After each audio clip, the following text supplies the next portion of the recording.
Hello everyone. तो आज हम पढ़ने वाले हैं ग्रेड 9th का संस्कृत, जिसमें चैप्टर 4 को पढ़ने वाले हैं, जिसका नाम है वल्लभी विद्यास्थानम। वल्लभी विद्यालय का नाम है विद्यास्थान। विद्यास्थान जहाँ हम सीखते हैं, कुछ लर्निंग चीज़ों को अपनाते हैं और क्या क्या सीखते हैं, तो उन्हीं यूनिवर्सिटी में से है एक है वल्लभी विद्यास्थानम। तो आइए इस चैप्टर को स्टार्ट करते हैं। In ancient India, education was widespread and prevalent. In ancient Greater India, there were great centers of learning in many big cities where scholars from different parts of the world studies. One such center of learning was in Gujarat. प्राचीन भारत में शिक्षा व्यापक और प्रचलित थी। पहले जो India था उसमें शिक्षा बहुत ही फैला हुआ था और प्रचलित था। इस भारत में आप देखेंगे कई बड़े शहरों में सीखने के अलग अलग केंद्र होते, अलग अलग सेंटर होते, जो कि जिसे हम ग्रेट सेंटर्स ऑफ लर्निंग भी कहते हैं, जहां दुनिया के विभिन्न हिस्सों के विद्वानों ने अध्ययन किया। वहां अलग अलग स्कॉलर्स ने वहां जाकर पढ़ाई की। इसी में से एक ऐसा सेंटर है जो कि गुजरात में है। In this lesson an introduction is given of that centre. इसी सेंटर के बारे में, इसी केंद्र के बारे में इस इंट्रोडक्शन में दिया गया है। Mainly this lesson has been written in such a way that gives an idea of the teaching learning method of such centers. इस पाठ में उस केंद्र का एक परिचय दिया गया है। मुख्य रूप से इस पाठ को इस तरह से लिखा गया है जो इस तरह के केंद्रों के शिक्षण अधिगम पद्धति का एक विचार हमें देता है। तो as the content of this lesson deals with the past, an attempt has been made to teach the uses of the past tense to in the sentences here. The language of this lesson is simple and you can also learn the forms of nouns as well as the formation of compound words along with verb forms. इस पाठ में आप या इस पाठ की सामग्री अतीत से संबंधित है, पास्ट से संबंधित है, इसलिए यहाँ के वाक्यों में आप पिछले काल के उपयोगों को भी सीखने को मिलेगा। हमें पास्ट टेंस में कैसे हम सेंटेंस का प्रयोग करते हैं। इस पाठ की जो भाषा है वो बहुत ही सिंपल है, सरल है, और हम इसमें संज्ञा के रूपों के साथ साथ यौगिक शब्दों के निर्माण के साथ साथ क्रिया के रूपों के बारे में भी पढ़ेंगे। जो वर्ब दिया है, तो संज्ञा, वर्ब, इन सभी चीजों का भी हमें ध्यान देना है चैप्टर्स को पढ़ते समय। तो ये गुजरात का एक फेमस यूनिवर्सिटी है, जो आज भी फेमस है। ये है नहीं अभी, लेकिन आज भी ये फेमस है। तो आइए स्टार्ट करते हैं कि क्या क्या इसकी क्वालिटी है। संप्रति विविधा विश्वविद्यालय सुप्रसिद्धा सन्ति। आजकल बहुत सारे विश्वविद्यालय है, यूनिवर्सिटी है जो सुप्रसिद्ध है, फेमस है। तेषु केचन एतादृशा सन्ति यत्र अध्ययनार्थं प्रवेशं प्राप्य छात्र स्वात्मानं धन्यं मन्यते। इसमें से कुछ में छात्रों का एडमिशन हो जाता है, स्टूडेंट का, तो वो खुद को लकी समझते हैं कि उनका इतने अच्छे यूनिवर्सिटी में सिलेक्शन हुआ है। एवमेव पुराकाले अपि अस्माकं भारते देशे एतादृशा बहवः विश्वविद्यालयाः आसन्। पुराने समय से ही हमारे भारत देश में ऐसे बहुत प्रकार के विश्वविद्यालय हैं। तत्र विद्या अध्ययनाय दूरात् देशात् समागत्य प्रवेशम लब्ध्वा छात्रा स्वात्मानं धन्यं मन्यते स्म। यहाँ अध्ययन करने के लिए दूर दूर देश से लोग आते हैं और यहाँ एडमिशन मिल जाने पर वो खुद को बहुत ही लकी समझते हैं। एषु एकतम वल्लभी विश्वविद्यालय, इसमें से ही एक है वल्लभी विश्वविद्यालय, वल्लभी यूनिवर्सिटी।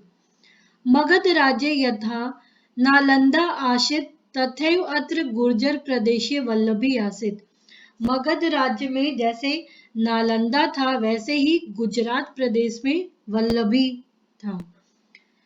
अत्रापि सुदूरात् देशात् जना अध्ययनाय आगच्छन्ति स्म। अभी भी इसमें आप देखेंगे कि दूर देश से लोग पढ़ने के लिए आते थे।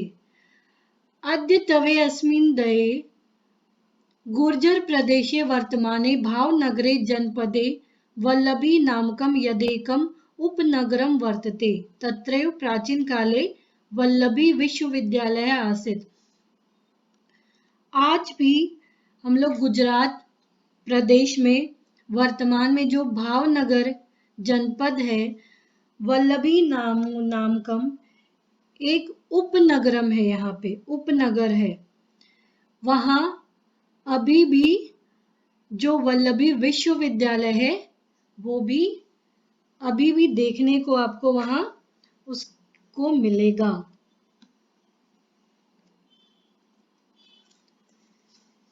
अगर हम इसका ट्रांसलेशन देखें तो now there are many universities that are very famous. बहुत सारे यूनिवर्सिटी है जो फेमस है। Among them there are such that a student considered himself lucky if he gets admission to study there. Exactly in the same way in the past also there were such universities in our country, India. Students coming from distant countries used to consider themselves blessed having secured admission there. Among these, one was Vallabhi University. As there was Nalanda in the kingdom of Magad, similarly here in Gujarat, there was Vallabhi. Here also people used to come for our Gujarat state. There is one suburb, Upnagar hai, by the name Vallabhi, where in ancient time there was Vallabhi University. Next देखते हैं। वस्तुतस्तु इदम उपनगरम प्राचीन कालादेव अध्ययन अध्यापनस्य केंद्रम आसीत्। यहाँ पे इस उपनगर में प्राचीन काल से ही अध्ययन और अध्यापन का कार्य, पढ़ने और पढ़ाने का कार्य होता आ रहा है और ये सेंटर है वहाँ का। पूर्व मात्र अष्टादश विद्याया पठनम पाठनम च भवति स्म। यहाँ 18 विद्याओं का अध्ययन और अध्यापन किया जाता है। एतासु विद्यासु चत्वारो वेदा, इसमें से इन विद्याओं में से 4 वेद, षट वेदांगणी 6 वेदांगणी, पुराणम, न्याय, मीमांसा, स्मृति, आयुर्वेद, धनुर्वेद, गंधर्व वेद, अथर्ववेदा, चत्वारः उपवेदा च समाविष्टः सन्ति। इन 18 अध्याय का, इन 18 विद्या का यहाँ पे लर्निंग प्रोसेस होता है। ततः बौद्ध दर्शनस्य जैन दर्शनस्य च इदं केंद्रम संजातम। यहाँ बौद्ध दर्शन और जैन दर्शन का भी केंद्र है। क्रिस्तस्य चतुर्थ्याम शब्दाद्याम ऋग्वेदस्य भाष्यकारः स्कंद स्वामी संजाता। 4वीं शताब्दी में ऋग्वेद जो भाष्यकार स्कंद स्वामी है, सह अत्रैव अवसद, वे भी यहीं रहते थे। एतत् सूचयति यत् गुप्त काले अत्र वेदाध्ययनमपि प्रचलति स्म। यहाँ से ये सूचना मिलती है कि गुप्त काल में यहाँ वेदों के अध्ययन, वेदों का जो अध्ययन था वो भी प्रचलित था। ख्रिस्तस्य चतुर्थ्यां शताब्द्यामेव सुप्रसिद्धो बौद्धाचार्यो स्थिरमति गुणमति जैनाचार्य श्रीमल्लवादी सूरि च अत्रैव विद्यावैशांगम कुर्वन्ति स्म।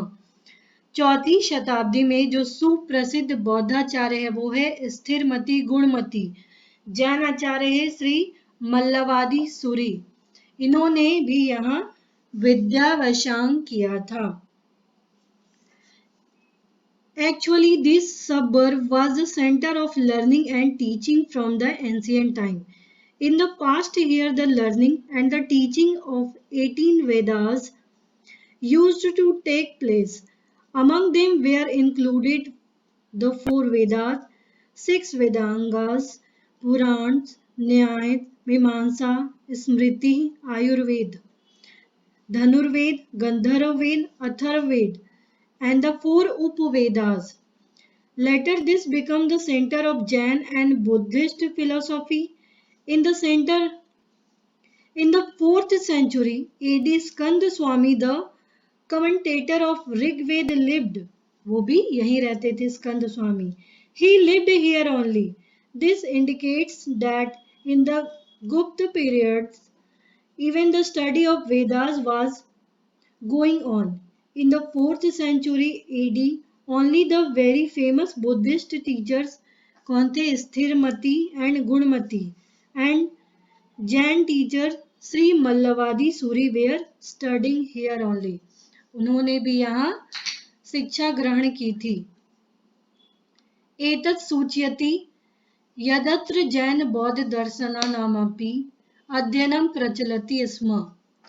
यहाँ से ये भी सूचना मिलती, ये भी जानकारी मिलती है कि जैन और बौद्ध के बारे में भी यहाँ अध्ययन प्रचलित था. यहाँ पे अत्र यथा रुचि यथा मति छात्र अपठन. यहाँ यथा रुचि अपने इंटरेस्ट के अनुसार छात्र पढ़ते थे. प्रवेशामर्थ प्रवेश परीक्षा भी भवन्ति स्म. यहाँ प्रवेश पाने के लिए, एडमिशन लेने के लिए एंट्रांस एग्जाम देना पड़ता था. तामुत्तीर्य एव अत्र छात्रस्य प्रवेशः शक्य आसीत्. इसमें इस एग्जाम में जो उत्तीर्ण होते थे, जो पास होते थे, उनको यहाँ एडमिशन मिलता था. ख्रिस्तस्य पंचव्यां शताब्द्याम् इदम उपनगरम मैत्रकाणां राजधानी आसीत्. ये 5वीं शताब्दी में मैत्रकाणा की राजधानी भी थी. मैत्रकाणां व्यवस्थानुसारम् अध्ययनस्य समाप्त्यनन्तरं वादसभायां शास्त्रार्थं भवति स्म. मैत्रकाणां जो कि राजधानी थी, यहाँ व्यवस्था अनुसार अध्ययन के बाद जब समाप्त होता था तो वहां पे वाद सभायाम होता था, डिबेट होता था, जिसमें बहुत ही पढ़े लिखे लोग, स्कॉलर्स लोग आते थे और वहां शास्त्रार्थ होता था. शास्त्रार्थे विभिन्नानां मतमनान्तराणां खंडम मंडम पूर्वकम विमर्शा भवति स्म.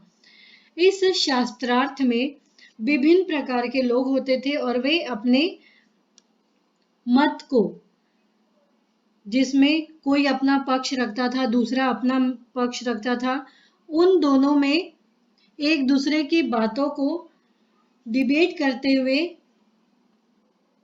इस कार्य को पूरा किया जाता था, शास्त्रार्थ को. अनेकस्मै विजयी जनाय राजा पारितोषिक रूपेण भूमि अच्छयत. इसमें जो विजयी होते थे उसको राजा पुरस्कार के रूप में भूमि देते थे, जमीन देते थे. कदाचित विजयी जनानां नामानि विद्यापीठस्य द्वारे उत्कीर्तितानि अभवन्. जो भी विजयी लोग होते थे उनका नाम विद्यापीठ के द्वार पे, दरवाजे पे उत्कीर्तितानि मतलब वहां पे अंकित किया जाता था. इसका ट्रांसलेशन देखते हैं.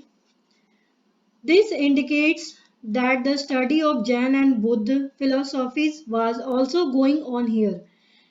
Here the students studied according to their liking and intelligence. There used to be entrance test also for admission here. Also after passing it the admission was possible. अगर वो उसमें पास होते थे तभी उनका एडमिशन इन यूनिवर्सिटी में होता था. In the 5th century AD, the suburb was the capital city of Matraka kings. According to procedure laid down by Matrikas, after the completion of studying, there used to be a session of interpreting the meaning of scriptural passage या शास्त्रार्थ होता था in the debating assembly. In the session called Shastrarth, there used to be discussion consisting of refutation and proving, establishing of different ideas before arriving at a conclusion. The king gave land as a reward to the many candidates who were victorious. Sometimes the name of the victorious was inscribed on the door of the university. University के दरवाजे पर उनके नाम को लिखा जाता था. क्रिस्तात् पूर्वं प्रायः पंचम शताब्दं भगवतः महावीरस्य जन्म अभवत्.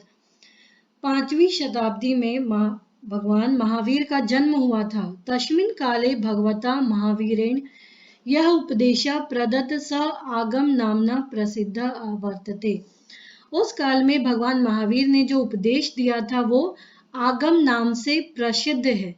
अयम आगम वर्ष 500 यावत मौखिक परंपरायाम सुरक्षित आसीत. आज भी ये आगम जो 50 साल से ये हमारे मौखिक परंपरा में आज भी ये 500 शत मतलब 100 पंच मतलब 500 जो ये आगम नाम से प्रसिद्ध है. ये 500 वर्ष से अभी भी मौखिक रूप से हमारे पास सुरक्षित है. एवं ही श्रूयते यत् ख्रीस्तस्य तृतीयायां शताब्दां नागार्जुन नामना प्रसिद्धस्य विदुषा अध्यक्षतयां एकाम जैन साधुनाम समिति मिलिता. ऐसा भी सुनते हैं कि तृतीया 3rd सेंचुरी में नागार्जुन नाम के प्रसिद्ध विद्वान जो थे वो यहाँ के अध्यक्ष एक जैन साधु के साथ वो मिले थे और वहाँ के अध्यक्ष थे. अस्याम आगम ग्रंथानाम लेखनस्य प्रस्तावो अभवत्. और यहीं से वो आगम नाम के ग्रंथ का लेखन किए थे. अत्र लेखबद्धा वाणी वल्लभी वाचना नामना प्रसिद्धा जाता. जो उन्होंने लिखा था वो उनकी जो लेखबद्ध वाणी वो वल्लभी वाचना नाम से प्रसिद्ध है जो नागार्जुन के द्वारा लिखी गई थी. ख्रीस्तस्य नवाव्यां शताब्द्यां वल्लभी नगरस्य विनाशः अभवत्. 9th सेंचुरी में वल्लभी नगर का विनाश हो गया परंतु तस्य अवशेषा अद्यापि तस्य समृद्धिं सूचयन्ति. लेकिन अभी भी उसके अवशेष मिलते हैं जो उसके समृद्धि को हमें बताते हैं कि कितना वो समृद्ध था. एवं भारतस्य प्राचीनेषु विद्या केंद्रेषु वल्लभी एक तमम आसीत्. और भारत के विद्या केंद्र के रूप में वल्लभी एक है. इतिहासे च अद्यापि वर्तते. और इतिहास में आज भी वो है. Mahavir was born approximately in the 5th century BC. The instruction given by Lord Mahavir then is famous by the name Agam. आगम नाम से प्रसिद्ध हुआ था. This Agam was safe for 500 years in the oral tradition. It is indeed heard that in the 3rd century AD a council of Jain, जो Jain monks थे, met under the chairmanship of the famous scholar Nagarjuna जो अध्यक्ष थे.